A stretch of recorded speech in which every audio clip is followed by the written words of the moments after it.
जो स्टॉक मैं तब सुनता था जब मेरे को प्रॉब्लम का सलूशन चाहिए होता था। तो सबको पता था कि इसने 27 लाख की नौकरी छोड़ के ये दीवा शुरू किया है और लोगों को स्टार्टअप शब्द का मतलब पता नहीं था। मैं खुद से बार-बार झूठ बोल रहा था कि मेरा स्टार्टअप अच्छा चल रहा है, लेकिन ऐसा कुछ नहीं था। एक दिन सेल आई, दूसरे दिन सेल आई, तीसरे दिन से निलबटा सन्नाटा, कोई ऐप पे विजिट ही नहीं कर रहा। चौथा दिन, पाँचवां दिन, छठा दिन, 7 दिन, ऐसे 15 दिन निकल गए, कोई सेल नहीं आ रही। मैंने एक टिश्यू पेपर पर लिखा, मैंने लिखा I will be on season 3, stop me if you can. आज से 3 साल पहले जब मैं हैदराबाद में अपने फ़ोन पे जो स्टॉक सुन रहा था, मैं एक स्टार्टअप पे काम कर रहा था, तब मैंने सोचा कि क्या कभी मैं भी अपनी जर्नी या अपनी लाइफ में कुछ ऐसा अचीव करूँगा कि मैं दुनिया के साथ ये चीज़ शेयर कर पाऊँ। और मैंने उस वीडियो के नीचे कमेंट किया है कि किसी न किसी दिन या 1 साल के अंदर मैं अपनी जर्नी यहाँ पे शेयर कर रहूँगा। लेकिन उस जर्नी को यहाँ पे आते-आते मेरे को 3 साल लगे और आज मैं फाइनली जो स्टॉक्स के स्टेज पर अपनी जर्नी आपके साथ शेयर कर रहा हूँ। मैं साड़ी पहन के आया हूँ, साड़ी पहन के क्यों आया हूँ, क्यों आज मेरे को स्टेज पे आने का मौका मिला, सब बताऊँगा धीरे-धीरे करके। तो चलिए शुरू करते हैं। नमस्कार, मेरा नाम अंकुश बरजाता और मैं फाउंडर हूँ द दीवा डॉट कॉम का। आपने हाल ही मुझे शार्क टैंक इंडिया सीज़न 3 में देखा होगा। मेरी उम्र है 23 साल, मैं हिमाचल प्रदेश के जिला ऊना के एक गाँव बंगाना से आता हूँ। मेरे दादाजी गाँव-गाँव, घर-घर जाकर कपड़े बेचा करते थे, चूड़ियाँ बेचा करते थे। तो आप अनुमान लगा सकते हैं कि वो घर कैसा रहा होगा, वो परिवार किस तरह का होगा। घर के हालात कुछ ऐसे थे कि मेरे पिताजी को 10वीं कक्षा की पढ़ाई छोड़कर नौकरी करने कहीं बाहर जाना पड़ा। उन्होंने भी कपड़े की दुकान पर कुछ साल काम किया, उन्होंने भी एक्सपीरियंस गेन किया। उसके बाद मेरी माताजी ने 2004 में कपड़े की दुकान करी। कपड़ा मेरे खून में है, बिज़नेस मेरे खून में है। मेरे माता-पिता से, मेरे दादा-दादी से मेरे को बिज़नेस जो है खैरात में मिला है। मेरे को पता है कि कैसे बेचना है, किस तरह से बेचा जाता है और घर के हालात बचपन से ऐसे देखे थे कि मेरे को था कि मेरे को इन हालातों से खुद को ही नहीं, अपने पूरे परिवार को बाहर लाना है। मेरे दादा-दादी ने मेहनत करके हमें खाने लायक बनाया। वो समय हमने देखे हैं जब हमारे घर पे हमें पता है कि 3 टाइम में 1 बार ही खाना खाया करते थे। मेरे दादा-दादी ने मेहनत करी, उन्होंने हमें खाने लायक बनाया। मेरे माता-पिता ने मेहनत करी, उन्होंने हमें अच्छे कपड़े पहनने लायक बनाया। और ये मेरी खुद की इतनी रिस्पॉन्सिबिलिटी बनती थी कि मैं कुछ ऐसा करूँ कि मैं उनको वो सब दे पाऊँ जो वो डिज़र्व करते हैं, जो उन्होंने मेहनत करी है, जो वो ज़िंदगी में करना चाहते थे, जो सैक्रिफाइस उन्होंने किए हमारे परिवार के लिए, मैं उनके लिए कुछ कर पाऊँ। मेरे पिताजी की कपड़े की दुकान थी और मैं सोचता था कि जो मेरे पिताजी बेच रहे हैं मैं वो खुद बनाऊँगा, मैन्युफैक्चर करूँगा, लेकिन उसके लिए चाहिए था पैसा। मेरा एक और सपना था कि मैं वहीं पे गाँव में, क्योंकि वहाँ पे ज़मीनें बहुत सस्ती मिल जाती थी उस समय पे, तो मैंने सोचा था कि यहाँ पे मैं कोई बियर कंपनी खोलूँ या कोई बड़ी फैक्ट्री खोलूँ, तो उसके लिए भी चाहिए था पैसा और यही सबसे बड़ी दिक्कत थी कि हमारे पास पैसा ही नहीं था। तो मैं पढ़ाई कर रहा था, पढ़ाई करते-करते 12th की कक्षा के बाद मैं इंजीनियरिंग करने चेन्नई चला गया और चेन्नई इंजीनियरिंग करने इस सपने के साथ गया था कि कॉलेज के बाद कोई बड़ी अच्छी नौकरी मिलेगी, बढ़िया जगह पे जॉब करेंगे, कोई माइक्रोसॉफ्ट जैसी कंपनी मेरे को बहुत बड़ा पैकेज देगी। तो अब घरवालों को हेल्प करनी थी, सपोर्ट करना था, तो मैंने जॉब्स के लिए अप्लाई करना चालू किया। मैंने ज़िंदगी में 2 ही चीज़ें करी थी, एक था थिएटर, दूसरा था सेल्स या बिज़नेस। तो मैंने सेल्स में जॉब्स में अप्लाई किया। पहली जॉब ऑफर मेरे को बायजूस से हुआ, दूसरा वाईटेट जूनियर से और तीसरा जॉब ऑफर हुआ मेरे को हैदराबाद की एक रियल एस्टेट कंपनी से, जिन्होंने मेरे को 26,28,000 का पैकेज दिया और घर वाले बहुत खुश थे। पूरे गाँव में खुशी का माहौल था क्योंकि बहुत बड़ा पैकेज था, 27 लाख का पैकेज कोई छोटा पैकेज नहीं होता है। और मैंने फ़रवरी में कंपनी जॉइन करी। कंपनी बहुत अच्छा माहौल था, बहुत अच्छा काम कर रहे थे हम। काम करते-करते मेरा काम ये था कि मेरे को हैदराबाद के सब टॉप लेवल क्लाइंट से मिलना होता था। उन सभी से मिलके मेरे को कंपनी के जो न्यू अपकमिंग प्रोजेक्ट्स आते थे उनके बारे में बताना होता था। रियल एस्टेट जो भी रिलेटेड प्रोजेक्ट्स हैदराबाद में आ रहे थे उनके बारे में डिस्कशन करनी होती थी। इन्हीं के चलते मैं एक साड़ी मैन्युफैक्चरर से मिला। एक साड़ी मैन्युफैक्चरर जो कि हमारी कंपनी के क्लाइंट थे। उनसे मैं एक दिन मेरी मुलाकात हुई, तो क्योंकि मेरा बैकग्राउंड टेक्सटाइल का रहा है, जैसे मैंने बताया कि मेरे पिताजी कपड़े की दुकान करते हैं, मेरी माताजी कपड़े की दुकान करते हैं, मेरे दादाजी गाँव-गाँव जाके कपड़ा बेचा करते थे। तो कपड़े जब साड़ी से बात शुरू हुई तो मैंने ऐसे वो साड़ी का बिल बना रहे थे और ये बहुत ही रोमांचक सी बात है कि वो जो बिल बन रहा था वो 30,000 रुपए का बिल था, उसमें 100 साड़ियाँ थी, तो एक साड़ी जो वो 300 रुपए की थी। मैंने ऐसे हँसते हुए पूछा, मैंने कहा कि 300 की साड़ी कौन पहनता है? उन्होंने जवाब दिया कि 300 की साड़ी सब पहनेंगे जब ये बाज़ार में 1000-1200 रुपए की बिकेगी। और वो चीज़ मेरे को स्ट्राइक कर गई। मैंने कहा कि एक चीज़ जो अपने ही देश में 300 रुपए की बन रही है, वो उसी देश में 1000-1200 की कैसे बिक सकती है? मैंने उनसे एक प्रश्न किया, मैंने कहा कि इसके बारे में थोड़ा-सा मेरे को बताइए कि 300 की साड़ी 1200 में कैसे बिक रही है? फिर उन्होंने मेरे को इस साड़ी मार्केट की चेन के बारे में बताया कि एक साड़ी मैन्युफैक्चरर से डिस्ट्रीब्यूटर, डिस्ट्रीब्यूटर से होलसेलर, होलसेलर से रिटेलर और फिर फाइनली जाके वो कंज्यूमर तक पहुंचती है। और बहुत सारे केसेस में ये साड़ी मैन्युफैक्चरर से पहले एक वीवर बनाता है। अब जब उन्होंने ये मेरे को बताया, मैंने कहा कि क्या मैं कुछ ऐसा कर सकता हूँ कि ये जो मैन्युफैक्चरर से कस्टमर के बीच का गैप है, इसको हम एलिमिनेट कर पाएँ और जो साड़ी बाजार में 1200 की मिल रही है 300 रुपए वाली, उसको सिर्फ 600-700 में बेच पाएँ। तो एक छोटे से आइडिया को लेके मैं उधर से घर आया, अपने रूम पहुंचा और रूम पे पहुंचते ही रिसर्च करना चालू किया कि क्या साड़ियां, इस इतनी सारी की साड़ी कितनी कैटेगरीज हमारे देश में, कैसे साड़ी मैन्युफैक्चर से कस्टमर को बेची जा सकती है, ये सब चीज के ऊपर। दीवा पहला आइडिया नहीं था। पहला आइडिया ये था कि मैं एक पैसिव इनकम जनरेट करूंगा। मेरा छोटा सा आइडिया था कि मैं यहां से 300-300 की साड़ियां लूंगा, पापा को 500-500 की बेचूंगा, पापा आगे 900-900 की बेच देंगे। लेकिन पापा को फोन किया तो पापा ने बोला कि नहीं, आप अपने काम पे ध्यान दो, एक अच्छी जॉब लगी है, जॉब पे फोकस करो। अगले दिन फिर मैंने पापा को फोन किया, मैंने कहा पापा एक काम करो, आप मत बेचना अपनी दुकान पे, मेरे को एक दुकान दे दो किराए पे, मैं वहां पे 100 साड़ियां लगा दूंगा। 100 साड़ियों की कीमत 999 रखेंगे, फिक्स प्राइस शॉप रहेगी, एक मैनेजर लगा देंगे और उसका नाम रखेंगे 100 साड़ीज। तो पापा ने बहुत अच्छी बात की, पापा ने कहा कि हमारे हिमाचल में साड़ियां नहीं बिकती। अब ये चीज सुन के मैं चाहता तो मैं वो चीज वहां पे बंद कर देता कि नहीं, साड़ियां नहीं बिकती। लेकिन जब उन्होंने कहा कि हिमाचल में साड़ियां नहीं बिकती, मेरे दिमाग में एक चीज स्ट्राइक करी कि हिमाचल में नहीं बिकती तो कहीं तो बिकती हैं, और कहाँ बिकती है अब ये मेरे को पता करना था। मैंने फिर उस पर काम करना चालू किया, रात को फिर से रिसर्च पे बैठे, पता किया तो पता करके लगा कि उत्तर प्रदेश में बहुत सारी साड़ियां बिकती हैं, महाराष्ट्र में बहुत साड़ियां बिकती हैं, साउथ में साड़ी का बहुत ही ज़्यादा कल्चर है। मैं 4 साल चेन्नई में रहा था तो मेरे को पता था कि साउथ इंडिया में कैसी साड़ियां पहनी जाती हैं। लेकिन अब मेरे को ये पता करना था कि कौन कौन सी साड़ी कहाँ मिल रही है और कौन कौन सी साड़ी कहाँ पहनी जा रही है। तो उस समय इंटरनेट पे बहुत सारी चीज़ें अवेलेबल थी जिनको मैंने रिसर्च किया, डॉक्यूमेंट्स पढ़े, चेक किया कि और कौन कौन ऑनलाइन साड़ी बेच रहा है, किस तरह से साड़ी बेच रहा है। क्योंकि मेरे को भी ये समझ आ गया था कि मेरे को साड़ी ऑनलाइन बेचनी है, क्योंकि हिमाचल में तो बिकेगी नहीं और उत्तर प्रदेश और महाराष्ट्र और इन सब अलग अलग लोकेशन पे जाके तो मैं दुकान खोल नहीं सकता। तो मैं कैसे जा सकता हूँ, ऑनलाइन से जा सकता हूँ। और लॉकडाउन ने ई कॉमर्स को बहुत बूम दिया था, वहीं से आइडिया की शुरुआत है और वही था पहला आइडिया कि आज से हम ऑनलाइन साड़ी बेचेंगे और सीधा मैन्युफैक्चर से कस्टमर को बेचेंगे। कैसे बेचना है, अब उस पर काम करना चालू किया। मेरे को याद है मेरी जॉब 9 बजे से लेके शाम के 9 बजे तक हुआ करती, करीब 12 घंटे की जॉब थी। मैं बहुत इंजॉय कर रहा था जॉब को, जॉब से लेके मेरे को कोई भी कंप्लेंट नहीं है। वापिस आते थे घर 10-11 बजे, स्टार्टअप पे काम करना चालू करते थे, 12-1 बज जाते थे, 1 बजे तक काम करते थे, कभी कभी 2 बज जाते थे, कभी कभी फिर 3 बज जाते थे। ऐसे करते करते समय बढ़ना चालू हो गया, क्योंकि मैं एक ऐसा इंसान हूँ, जब मैं किसी काम में लगता हूँ तो मैं समय ही नहीं देखता। अगर मैं थिएटर भी करता था, अगर हम स्क्रिप्ट्स भी लिखते तो पूरी पूरी रात बैठ जाते हैं, स्क्रिप्टें लिखने लग रहे हैं, 2-2 दिन तक स्क्रिप्ट ही लिखे जा रहे हैं। तो ऐसा एक इंसान हूं मैं। जब मैं स्टार्टअप के ऊपर काम करने बैठता था, 10 बजे हम रिसर्च करने बैठते थे, तो रिसर्च करते करते कब समय निकल जाता पता नहीं चलता था। तो एक दिन ऐसा आया, 22 मार्च 2021 का दिन था। मेरे को आज एग्जैक्ट डेट इसलिए याद है क्योंकि उस दिन ने मेरी पूरी की पूरी जिंदगी बदल दी। 22 मार्च 2021 का दिन, मैं रात को 10 बजे काम करने बैठा और सुबह के 7 बज गए और मैं तब भी काम किए जा रहा था। मेरे को 9 बजे ऑफिस निकलना था। और उस दिन मैंने रियलाइज किया कि या तो स्टार्टअप हो पाएगा या तो जॉब हो पाएगी, और इन दो में से मेरे को एक डिसीजन लेना है। क्या मैं इतना कॉन्फिडेंट हूं अपने आइडिया को लेके या अपनी एग्जीक्यूशन को लेके कि क्या मैं ये चीज कर पाऊंगा? क्योंकि एक 27 लाख की जॉब छोड़ना एक बहुत बड़ा डिसीजन था। लेकिन उस दिन मैंने खुद के लिए एक वीडियो बनाया, सामने कैमरा रखा, मैंने बात किया, मैंने कहा कि तू जो भी कर रहा है बहुत अच्छा कर रहा है, and this video for future Ankush. कि अगर वो इंसान ये वीडियो कभी आगे चल के देखेगा तो उसको पता होना चाहिए तू कहाँ से आया और तूने कैसे कैसे डिसीजंस लिए यहाँ तक आने के लिए। फिर क्या था, फिर उसी समय मैंने अपनी जॉब छोड़ी और फ्लाइट बुक करी और मैं दिल्ली पहुंच गया। प्रॉब्लम यहाँ पे आ रही थी, चैलेंजेस यहाँ पे आ रहे थे। हमारे पास रिसर्च पूरी थी, हमारे पास डेटाबेस पूरा था, हमारे पास एक्सेल शीट्स पूरी थी कि कहाँ पे कौन सा मैन्युफैक्चरर बैठा है। लेकिन हमारे पास एक भी मैन्युफैक्चरर हमारे साथ काम करने के लिए तैयार नहीं था। इवन वो मैन्युफैक्चरर भी जिन्होंने मेरे को 300-300 की साड़ियों के बारे में बताया था। क्योंकि कोई क्यों करता हमारे साथ काम? क्या था हमारे पास? ना तो वेबसाइट थी, ना ऐप था, ना नाम था, ना कोई जान पहचान थी, ना ही कोई मेरा साड़ी इंडस्ट्री में कॉन्टैक्ट था। तो कोई क्यों हम पे विश्वास करता? और एक फोन कॉल पे, लॉकडाउन में मैन्युफैक्चरर्स को भी बहुत नुकसान हुआ था, तो एक फोन कॉल पे कोई क्यों मेरी बात मानता? और इसी का सोल्यूशन था कि मेरे को उनसे पर्सनली मिलना था। मार्च 2021 का वो समय था जब कोविड की सेकंड वेव चल रही थी। हर दिन मेरे को आरटी-पीसीआर का टेस्ट करवाना पड़ता था और हर दूसरे तीसरे दिन मैं एक नई सिटी में होता था। तो ये कहना भी गलत नहीं होगा कि मैंने स्टार्टअप शुरू करने के लिए अपनी जान रिस्क पे डाली, क्योंकि वो समय था, ये सेकंड वेव ऑफ कोविड, जब लोगों को ऑक्सीजन तक भी नहीं मिल पा रही थी। लेकिन वो एक जज्बा आ गया था अंदर, जुनून आ गया, करना है इसको, तो लॉन्च करना है, क्योंकि मैन्युफैक्चर मिलेंगे तभी स्टार्टअप लॉन्च होगा।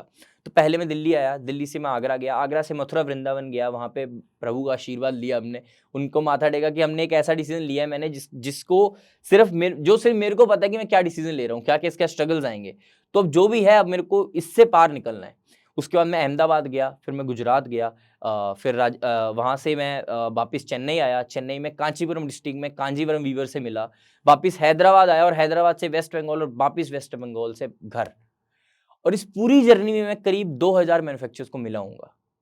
और आप मानोगे नहीं, इन 2000 में से मेरे को 1940 मैन्युफैक्चरर्स ने मना किया, रिजेक्ट किया मेरे को।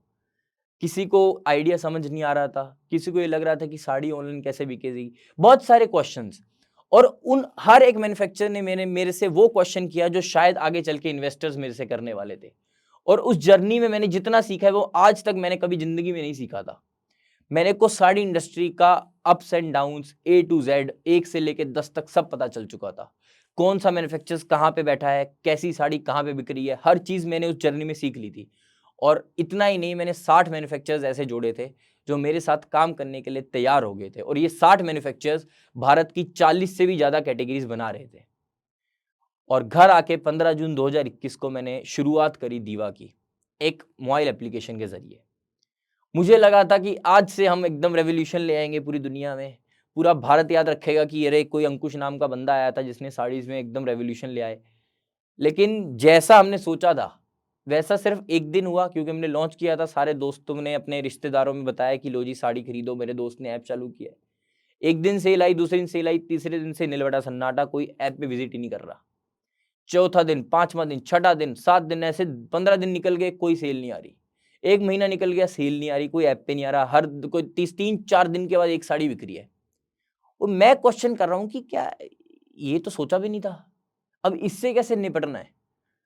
तब ना डिजिटल मार्केटिंग का आइडिया था, ना मेटा एड्स, कुछ पता ही नहीं था कि कैसे बेचा जाता है ऑनलाइन। बस खोल दिया और बड़े सपने लेके खोल दिया, करना कैसे ये पता ही नहीं था। मतलब ऐसा था कि समंदर में कूद गए, तैरना आता नहीं है, अब देखना है कि सर्वाइव कैसे करना है। सिंपल सी चीज थी, लेकिन फिर भी करते रहे, कंटिन्यू करते रहे। 3 महीने हो गए, 3 महीने तक कुछ नहीं हो रहा। मैं गांव में रहता हूँ, मैं एक छोटी सी आपसे इंसिडेंट शेयर करना चाहता हूँ। मैं गांव में रहता हूँ, गांव में ना हर इंसान को पता होता है कि किसका बेटा क्या कर रहा है। और क्योंकि मेरा 27 लाख का पैकेज लगा था और मेरे माता पिता एक बहुत रेप्यूटेड फैमिली है, हम एक अपने गाँव की, तो सबको पता था कि इसने 27 लाख की नौकरी छोड़ के ये दीवा शुरू किया है। और लोगों को स्टार्टअप शब्द का मतलब पता नहीं था, ऐप का मतलब पता नहीं था। उनका मानना था कि ये साड़ी की दुकान खोली है कोई और साड़ी बिक नहीं रही है। तो आंटी आती थी, मम्मी की दुकान पे बैठती थी कि जी बेटा क्या कर रहा है जी, बढ़िया नौकरी कर रहा था, छोड़नी नहीं चाहिए थी। मेरी मम्मी को फालतू सलाहें देने लग जाते थे। मेरी मम्मी मेरे पास आके घर पे कहती थी कि आज ऐसा ऐसा हुआ। मैं अपने गाँव से बहुत प्यार करता हूँ, अपने घर से बहुत ज़्यादा प्यार करता हूँ और अपने माता-पिता से उनसे भी ज़्यादा प्यार करता हूँ। लेकिन वो एक ऐसा फ़ेज़ आ गया था कि मैं अपने ही घर में अकेला फ़ील करना शुरू कर दिया था मैंने। एंड वो इतना बढ़ गया कि मेरे को अपना घर छोड़ना पड़ा।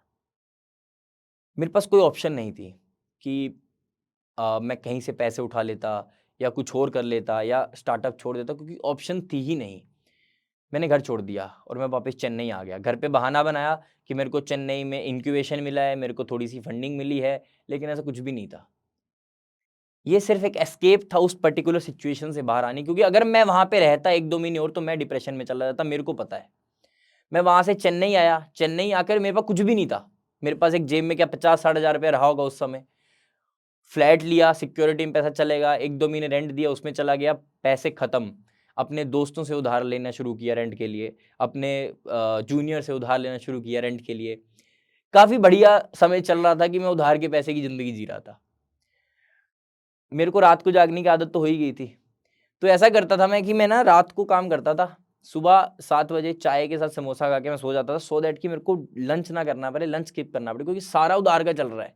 मैं चाहता तो मम्मी पापा को कॉल करता, पापा मेरे 1 लाख 2 लाख रुपए डाल देते। मम्मी को कॉल करता, मम्मी मेरी 50-60 हज़ार रुपए डाल देती।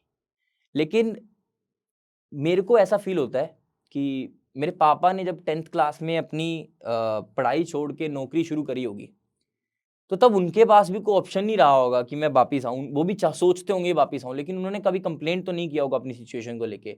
क्यों? क्योंकि वो सिचुएशन उन्होंने खुद चूज़ करी थी। मैंने स्टार्टअप शुरू किया, ये मेरी खुद की चॉइस थी, राइट? मेरे को किसी ने बोला तो नहीं था कि भाई तू ये कर या नौकरी छोड़। तो मैं नहीं चाहता था कि मेरी वजह से मेरे मम्मी-पापा मेरे साथ स्ट्रगल करें। और सबसे बड़ी चीज़ कि अगर मैं उनको बताता ना कि मेरा पैसे नहीं है या उनको बताता कि मैं फेल हो रहा हूँ, ज़िंदगी में सबसे बुरी चीज़ किसी इंसान के साथ हो सकती है ना, तो वो बंदा अपने मम्मी-पापा के सामने फेल होना जो शुरू हो जाए ना, उससे उससे बड़ी फेलियर कोई नहीं है एक इंसान के लिए। और मैं उस फेज़ से जा रहा था। मैं खुद से बार-बार झूठ बोल रहा था कि मेरा स्टार्टअप अच्छा चल रहा है, लेकिन ऐसा कुछ नहीं था। पूरी दुनिया को लग रहा है कि अंकुश स्टार्टअप कर रहा है, दीवा चेन्नई में ऑफिस है, ब्ला, ब्ला, ब्ला, लेकिन अंदर क्या चल रहा है सिर्फ मैं जानता था। लोग उधार की ज़िंदगी चल रही थी। फिर समय आया जब जूनियर जिन्होंने पिछले महीने पैसा दिया था, अगले महीने माँगने लग गए।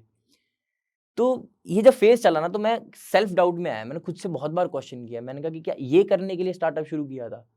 सोचा था कि लोगों को नौकरियाँ देंगे, है ना? हिमाचल में स्टार्टअप इकोसिस्टम अपलिफ्ट करेंगे, बहुत कुछ करेंगे, रेवोल्यूशन लाएँगे। लेकिन यहाँ तो खाने तक के लाले पड़े हुए हैं। तो मैं जनरली रोता नहीं हूँ, मेरी आँखों में आँसू नहीं आते हैं, कभी भी नहीं आते हैं। मैं बहुत ही मेरे को लगता है पता नहीं को नमक की कमी है, अंदर सॉल्ट की कमी है। मेरे को आँसू नहीं आते हैं। लेकिन वो एक ऐसा फ़ेज़ चल रहा था ना, मेरे को याद है मैं एक दिन रात में बैठा था, मैं रात को बैठ के बस खुद से बात कर रहा था, जैसे खुद से सोच रहा हूँ मैं, ओवरथिंकिंग कर रहा हूँ कि मैं क्या चल रहा है। और ये सोचते-सोचते मेरी आँखों में आँसू मेरे को फ़ील हुआ। और जैसे वो मोमेंट आया ना, मैं एकदम से खड़ा हो गया। मैंने कहा कि नहीं, ये आँसू बाहर नहीं आना चाहिए। मैंने फिर से कैमरा अपने सामने रखा और मैंने बात करना शुरू किया। मैंने कहा, ये आँसू बाहर नहीं आना चाहिए, टूटना नहीं है। वर्स्ट फेज़ चल रहा है मेरी लाइफ़, क्योंकि मैंने इससे बुरा टाइम कभी नहीं देखा था। मैं बहुत छोटे परिवार में पैदा हुआ था, मतलब जहाँ पे शायद खाने उस समय खाने तक के लालच, जब मैं पैदा हुआ था।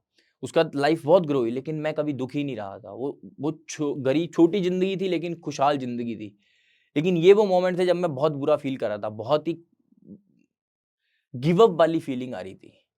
मैंने कभी ऐसा लाइफ़ में सोचा नहीं था कि मैं कभी ऐसा फ़ील करूँगा कि मैं अंकुश बरजात ऐसा फ़ील कर सकता है। लेकिन मैंने कैमरा रखा और मैंने बात करना चालू किया।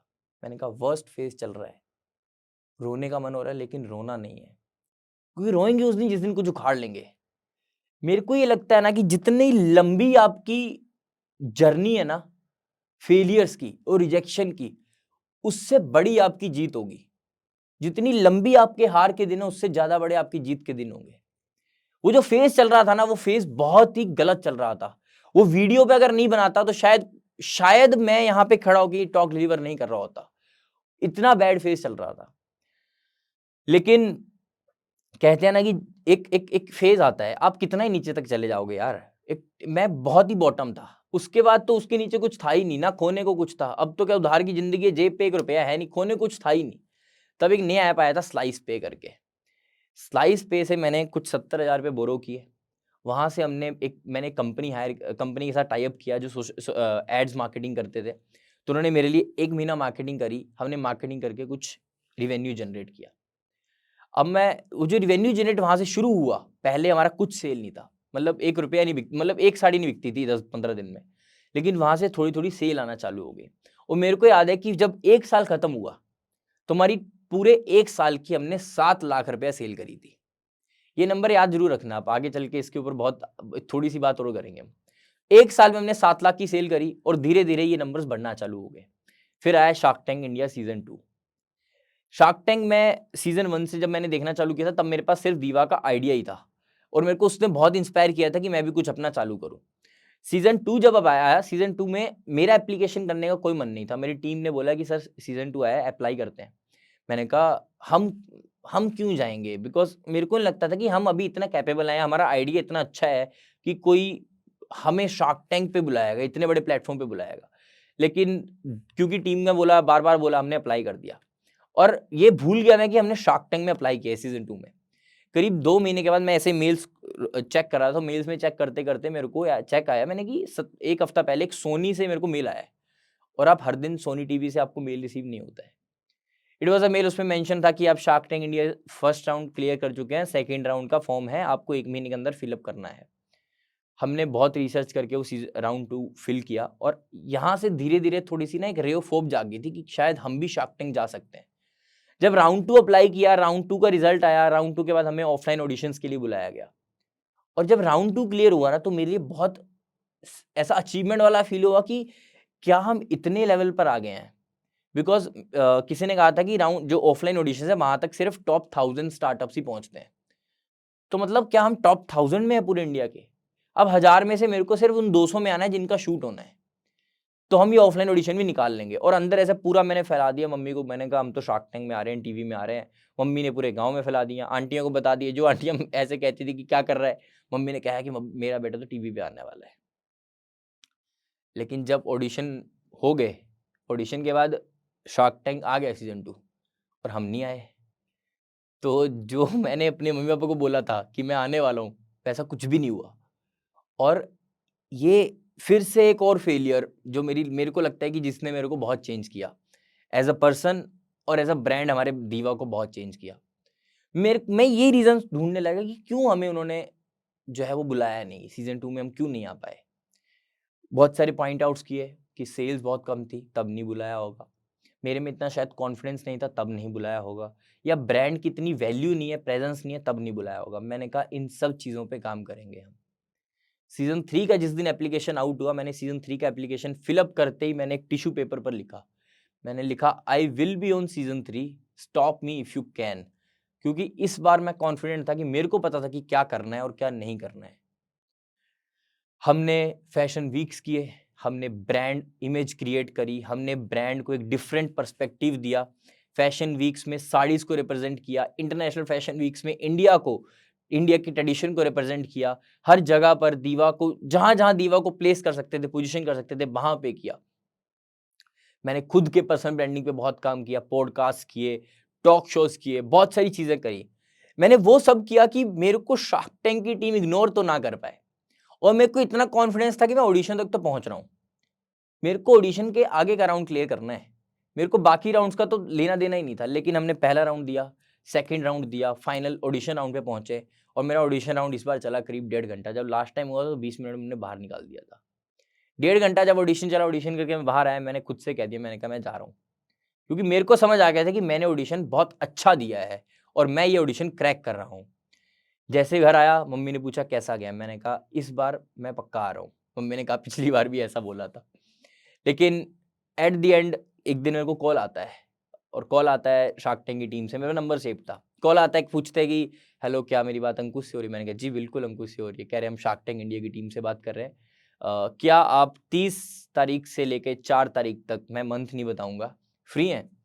तो मैंने कहा हाँ जी फ्री हैं। तो कहते हैं कि अगर आप सिलेक्ट होते हो, ये कंफर्मेशन कॉल नहीं है, कहते हैं आप सिलेक्ट होते हो तो आपको बॉम्बे आना पड़ेगा और स्टूडियो राउंडर शार्क से हमने पिच करना पड़ेगा। ये कॉल आया और कॉल आते ही मेरे को अंदर से आया कि हाँ, मेरे को लग रहा है कि अब तो बुला रहे हैं ना वो, है ना? अब तो बुला रहे हैं। ये तारीख थी 22 तारीख और 30 तारीख को हमें जाना था। 23 चली गई, 24 चली गई, 25 चली गई, कोई कॉल नहीं आया। फिर डेट आती है 26 तारीख। मेरे को लगा कि उन्होंने हमें कॉल किया और हमें लाइन में डाला था कि अगर कोई सामने वाला मना करेगा तो हमें बुला लेंगे। लेकिन फिर 26 तारीख को मेरे को कॉल आता है, उनका फ़ोन आया कि हेलो अंकुश क्या कर रहे हो? मैंने कहा खड़ा हूँ। कहते बैठ जाओ। और उन्होंने कहा कि you are dreaming for Shark Tank from past 2 years right? मैंने कहा यस। कहते कि आपने बहुत मेहनत करी इसके। कहते तो this is the moment and this is the final confirmation call कि आप शार्क टैंक इंडिया सीज़न 3 के स्टूडियो राउंड में आ रहे हैं। और इस चीज़ का मेरे पास कोई जवाब नहीं था। मैं थैंक यू तक नहीं कर पाया उनको इस कॉल का। कि मेरे पास मैं सही में मैं स्पीचलेस हो गया था। वो मोमेंट मेरे लिए बहुत ज़्यादा ख़ास था, बहुत ज़्यादा इम्पोर्टेंट था। फिर क्या था, वहाँ से जैसे ही कॉल कट हुई, हमने प्रिपरेशन स्टार्ट किया, हमने पिच प्रिपेयर किया, हमने सब चीज़ प्रिपेयर, मैं ऑलरेडी प्रिपेयर्ड था मैं कहूँ तो। पिछले 2 साल से हर दिन, हर रात को सपने में मैं यही पिच करता था। कैसे हम एंटर हुए हैं, जो सब आपने देखा है, वो मेरे दिमाग में मैंने शायद लाखों बार पहले ही देख चुका था मैं। तो शार्क टैंक हुआ, आप सबने वो एपिसोड देखा होगा। जैसे मेरे को चेक्स मिले, तो चेक्स मिलके एक ऐसा एक्साइटमेंट होना चाहिए था राइट, कि वो चीज़ जिसका मैं इतने टाइम से वेट कर रहा था वो मैंने अचीव करी है, तो एक्साइट होना चाहिए था, या खुशी होनी चाहिए थी। लेकिन उस दिन मैंने एक डिफरेंट लेवल ऑफ हैप्पीनेस जो है वो फील करी।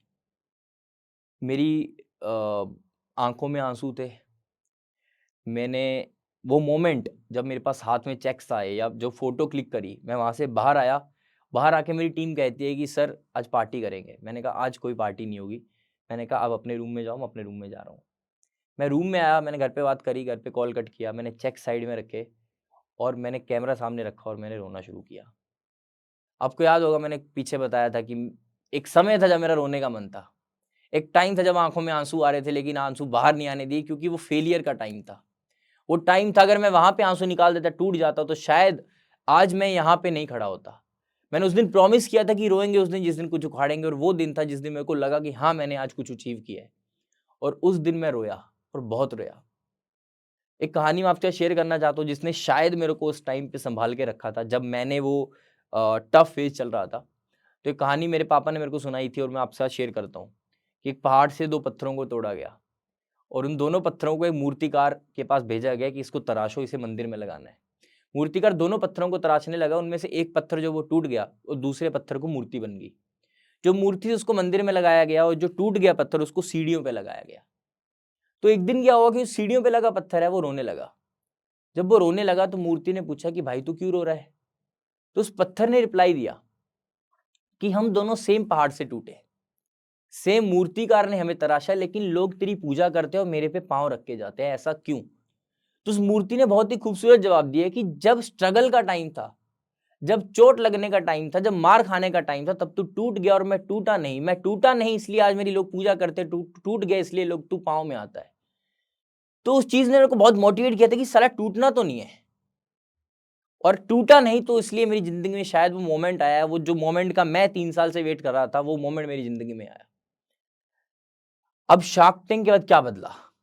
शार्क टैंक को मैं अपनी लाइफ का एक लाइफ चेंजिंग मोमेंट मानता हूं, अपने लाइफ का ही नहीं, अपनी पूरी फैमिली के लिए एक बहुत लाइफ चेंजिंग मोमेंट मानता हूं। मैं हिमाचल में स्टार्टअप इकोसिस्टम की बात करता हूं, मैं अपने गांव में स्टार्टअप लाने की बात करता हूं, इकोसिस्टम की बात करता हूं, एम्प्लॉयमेंट जनरेशन की बात करता हूं। तो जो टीम हमारी पहले 15 लोगों की थी, शार्क टैंक के विद इन 3 डेज वो टीम डबल होके 30 प्लस हो गई। आपको याद होगा कि मैंने बताया था कि 1 साल की जो हमने फर्स्ट ईयर था हमारा दीवा का, उसमें मैंने 1 साल में 7 लाख रुपए सेल करी थी। मुझे बताते हुए बहुत ही खुशी हो रही है कि शार्क टैंक के बाद लगातार 1 हफ्ते तक एवरेज डेली सेल जो हमने करी थी वो 7 लाख करी थी। तो ये सब चीजें तभी पॉसिबल हो पाई, मेरे को ऐसा लगता है कि हमने हार नहीं मानी। मैंने कभी रिजल्ट्स के बारे में नहीं सोचा, मैंने प्रोसेस पे पूरा फोकस किया, मैंने प्रोसेस को अपना ऑल इन दिया, क्योंकि मेरे को ये लगता है कि जो आपकी जीत है ना, जीत तो कंफर्म्ड है, आनी है। कब आनी है इसके ऊपर फोकस नहीं करना है कि आज ही आए, नहीं। हमारा काम क्या है कि हमें लड़ते रहना है, हमें काम करते रहना है।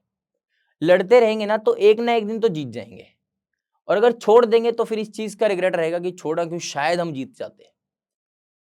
आज भी मैं उस मोमेंट को याद करता हूं कि जब अगर उस दिन मैंने लाइफ में गिव अप कर दिया होता, जिस दिन मेरा था कि मैं छोड़ दूं, तो शायद आज ये जो चीजें मेरे साथ हो रही हैं वो कभी ना होती। और आप सबके साथ भी ये बात एंड करके खत्म करूंगा कि ये जो दीवा हमने शुरू किया है ना, ये ऐसे जलता रहेगा और हम ऐसे ही काम करते रहेंगे।